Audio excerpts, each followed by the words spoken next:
Hai,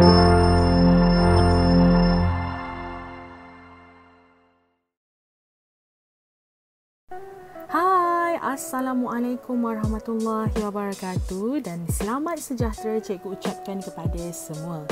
Baiklah, pada hari ini kita akan menyambung pembelajaran kita di bawah topik ayat aktif dan ayat pasif. Cikgu harap semua murid dah bersedia untuk memulakan pembelajaran kita bersama-sama. Baiklah, apakah yang dimaksudkan dengan ayat aktif dan ayat pasif? Kedua-duanya merupakan dua bentuk ayat yang berlainan tetapi pada dasarnya membawa maksud yang sama. Ayat aktif membawa maksud ayat yang mengutamakan pelaku sebagai subjek. Manakala bagi ayat pasif pula, ayat yang mengutamakan objek dan biasanya mengandungi kata kerja tanpa awalan atau kata kerja yang berawalan di. Baik, sekarang mari kita perhatikan contoh bagi ayat aktif. Saya membeli buku itu. Apabila ditukarkan menjadi ayat pasif, buku itu saya beli.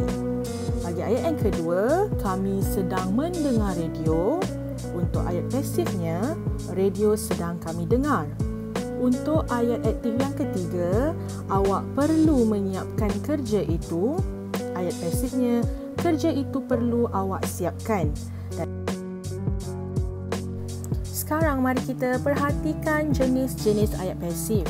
Ayat pasif terbahagi kepada tiga, iaitu ayat pasif diri orang pertama, diri orang kedua dan diri orang ketiga. Ayat pasif diri orang pertama membawa maksud ayat yang kata kerjanya tidak mempunyai imbuhan awalan dan didahului dengan kata ganti nama diri orang pertama seperti saya, kami, kita dan sebagainya. Baiklah, cuba murid-murid perhatikan contoh yang telah cikgu letakkan di situ. Perbandingan antara ayat aktif dan ayat pasif diri orang pertama. Contohnya, saya menyepak bola itu akan menjadi bola itu saya sepak. Sekarang cuba murid-murid bacakan pula contoh bagi ayat yang kedua dan ayat yang ketiga.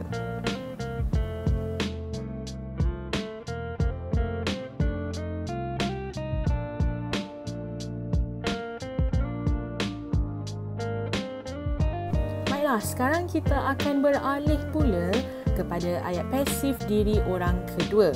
Ayat pasif diri orang kedua membawa maksud ayat yang kata kerjanya tidak mempunyai imbuhan awalan dan didahului dengan kata ganti nama diri orang kedua seperti kamu, engkau, kalian dan sebagainya.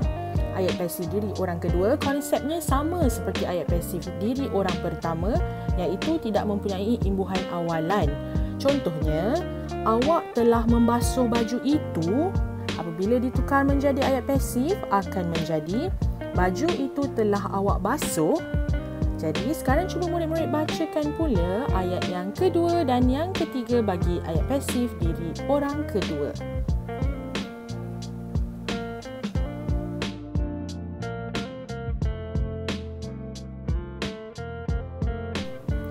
Baiklah, sekarang kita akan melihat pula ayat pasif yang terakhir iaitu ayat pasif diri orang ketiga. Ayat pasif diri orang ketiga akan bermula dengan awalan di dan biasanya akan diikuti dengan kata sendi oleh serta kata ganti nama diri yang ketiga seperti dia, beliau, baginda dan sebagainya. Tapi untuk ingatan, tidak semestinya kata sendi oleh perlu diletakkan. Cuba kita perhatikan ayat yang pertama. Mereka menziarahi pesakit itu. Apabila ditukar menjadi ayat pasif diri orang ketiga akan menjadi pesakit itu diziarahi oleh mereka. Sekarang cuba murid-murid bacakan pula dan perhatikan contoh yang kedua dan ketiga bagi ayat pasif diri orang ketiga. Mudah bukan? Jadi cikgu harap murid semua telah pun memahami konsep asas untuk ayat aktif dan ayat pasif. Semoga kita berjumpa lagi. Bye.